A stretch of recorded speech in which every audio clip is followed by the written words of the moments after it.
Ngayon, hindi po mapakali si Farmers TV kung ano yung dapat niyang gawin dito sa mga mani na inararo ng kalabaw. Hindi po siya makagawa ngayon ang video niya kasi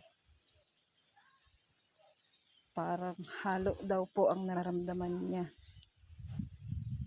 Galit, inis, dahil po sa nangyari sa tanim niya.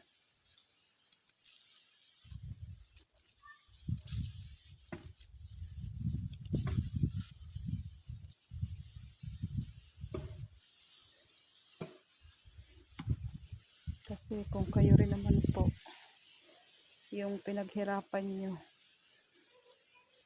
simula ng pagtatanim, hanggat sa tumubo, pag-apply ng abono, pagdadamo,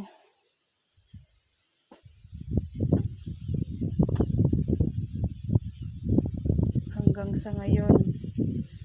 Tapos, biglang ganito po yung bubungad sa inyo. Sa tingin nyo po, ano po ang mararamdaman nyo? Kasi si Farmers TV po, hindi po niya alam kung ano daw po mararamdaman niya nung nakita niya tong mga tanim niya. Ang sabi pa niya, yung pinaka-iingat-ingatan niyang tanim. Kasi first time po ni Farmer TV na magtanim ng mani. Laking pasasalamat po niya nung nakita niyang maganda ang tubo ng kanyang mga mani.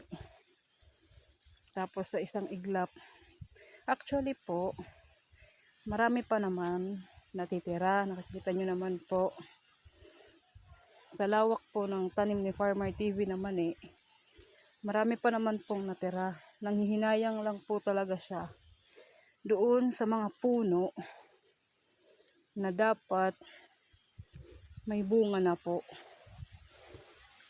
na inararo po ng kalabaw.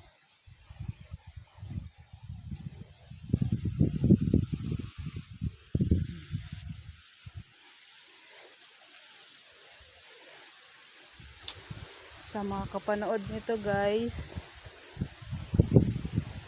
comment lang po kayo kung ano pong dapat gawin ni Farmer TV doon po sa may-ari ng kalabaw.